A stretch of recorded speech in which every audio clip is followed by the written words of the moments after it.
ప్రియ దేవుని బిడ్డారా, ప్రతి ఉదయకాలం ఈ దినం దేవుని వాగ్దానం చూస్తూ దేవుని మహిమపరుస్తున్న ప్రియ దేవుని బిడ్డారా, ఆత్మీయంగా ఆధ్యాత్మికంగా ప్రతిదినం ఒక నెమ్మది కలిగించే వాక్ ద్వారా దేవుడు మనల్ని బలపరుస్తూ ఉన్నాడు కదా. ఈ రోజు దేవుడు మనకి ఏం వాకునిస్తున్నాడు చూద్దాం. పరిశుద్ధ లేఖన గ్రంథం నుంచి రూతు గ్రంథము 3వ అధ్యాయము 10వ వచనం చదువుకుందాం. అతడు, నా కుమారి, యెహోవా చేత నీవు దీవెన నొందిన దానవు, కొద్దివారినే గాని గొప్పవారినే గాని యవనస్తులను నీవు వెంబడింపగా ఉండుట వలన నీ మునుపటి సత్ప్రవర్తన కంటే వెనుకటి సత్ప్రవర్తన మరి ఎక్కువైనది. కాబట్టి నా కుమారి, భయపడకము, నీవు చెప్పినదంతయు నీకు చేసేదను, నీవు యోగ్యురాలు అని నా జనులందరూ ఎరుగుదురు అనేటువంటి మంచి మాట ఇక్కడ దేవుడే మనతో మాట్లాడుతున్నాడు. దేవుని బిడ్డలారా, ఇక్కడ బోయాజు రూతుల గురించి ఇస్తున్న సాక్ష్యం ఇదంతా కూడా. నా కుమారి, నీవు కొద్దివారినే కానీ గొప్పవారినే కానీ వెంబడింపక నీ యొక్క సత్ప్రవర్తన గూర్చి మునుపటి సత్ప్రవర్తన కంటే ఇప్పుడున్న సత్ప్రవర్తన మరి ఎక్కువగా ఉన్నది కనుక నీవు భయపడవద్దు, నీవు ధన్యురాలు, నీవు యోగ్యురాలు అని అనేకులు నిన్ను గురించి మాట్లాడే విధంగా నేను చేస్తాను. ఆ రీతిగా నిన్ను దేవుడు దీవిస్తాడనేటువంటి మంచి వాగ్దానాన్ని ఇక్కడ దేవుడు మనతో మాట్లాడుతున్నాడు.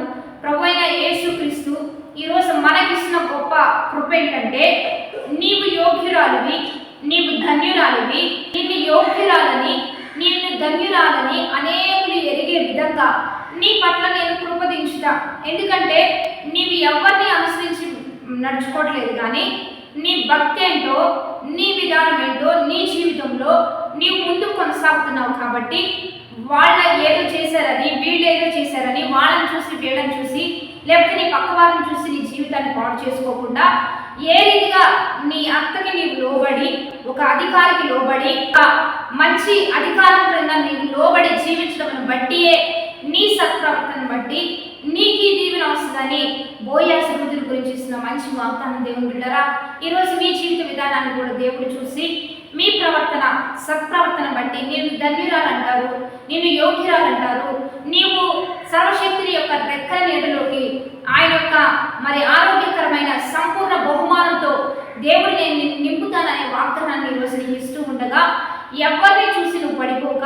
ఎందుకంటే ఈ దినాల్లో దేవుని బిడ్డలారా, ఈజీగా యవనస్తులైనా ఎవరైనా పక్కవారిని చూసి పడిపోవడం, ఎదుటి వారిని అనుసరించి నడుచుకోవడం, ఈ రీతిగా ముందుకు వెళ్ళిపోతున్నారు. ఈజీగా లోకంలోకి వెళ్ళిపోయి, పాపంలోకి వెళ్ళిపోయి పడిపోయే పరిస్థితులు చాలా ఉంటున్నప్పటికీ కూడా ఎవరిని చూసి పడిపోక, లోబడిపోక నీవు దైవికంగా నడుచుకునే ఈ విధానం బట్టి నీకు ఈ దీవెన.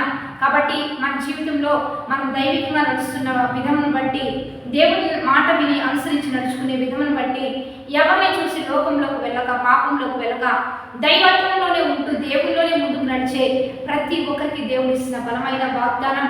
కాబట్టి నువ్వు భయపడవద్దు, నువ్వు నీతిని అనుసరిస్తున్నావు, నువ్వు యథార్థంగా నడుస్తున్నావు, నీవు చేయవలసింది చేస్తున్నావు, మొదట ఆయన రాజ్యాన్ని, నీతిని వెతుకుతున్నావు కనుక అవన్నీ కూడా నీకు అనుగ్రహించబడే విధంగా దేవుడే నీ భవిష్యత్తును దిద్దబోతున్నాడు, దేవుడే నీకు కృప చూపుతున్నాడు.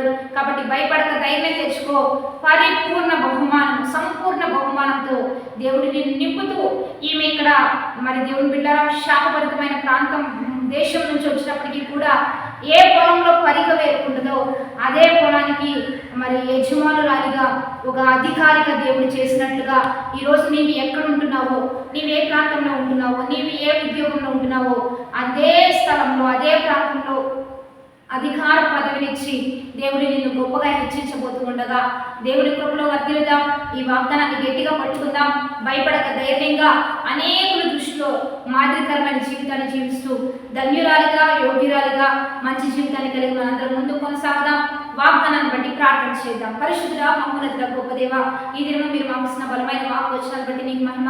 ఎంతమంది బిడ్డలు ఈ వాగ్దానాలు చూస్తున్నారు, ఈ వాగ్వచనాన్ని బిడ్డల పట్ల రూఢీపరిచి వారి యొక్క సత్ప్రవర్తన బట్టి మునుపటి వాటికంటే ఇప్పుడున్న క్రియలు మరీ మంచివైనందున వారు అద్భుతంగా ఆశీర్వదించబడినట్లుగా మీరే సహాయం చేస్తూ గొప్పగా ఆశీర్వదించి పరిపూర్ణమైన విడుదలిచ్చి సంపూర్ణ బహుమానంతో మీరే గొప్ప చేసి నీ నామానికి మహిమ తెచ్చుకోమని ప్రభువైన యేసుక్రీస్తు నామం పేరట అడిగి వేడుకొని ప్రార్థిస్తున్నాము గొప్ప తండ్రి. ఆమేన్. మంచి లైక్, షేర్, కామెంట్ చేయడం మర్చిపోవద్దు. 10-20 మందికి షేర్ చేయండి. 40 దినాలు జరుగుతున్నాయి దేవుని బిడ్డలారా. ఈ 40 దినాల ఉపవాస ఉజ్జీవ ఆరాధనలో మీరందరూ కలుసుకోండి. ఈరోజు 6వ ఉపవాస ఆరాధన. రెండోదిగా మరి మాతో కలిసి దేవుణ్ణి ఆరాధించాలనుకుంటే దేవుని బిడ్డలారా లైవ్ ఇస్తున్నాం. పాస్టర్ యెహోషువ జేబీఎం చర్చ్ అనేటువంటి యూట్యూబ్ ఛానల్ ద్వారా లైవ్ వస్తూ ఉంటుంది. రెండోదిగా మీరు ఒకవేళ రావాలనుకుంటే ప్యారల్ పట్టణంలో జేబీఎం మినిస్ట్రీస్ యొక్క చర్చి ప్రాంగణంలో ఈ ఆరాధన జరుగుతూ ఉంటే మనందరం కలుసుకొని దేవుని నామాన్ని మహిమపరుద్దాం. హ్యావ్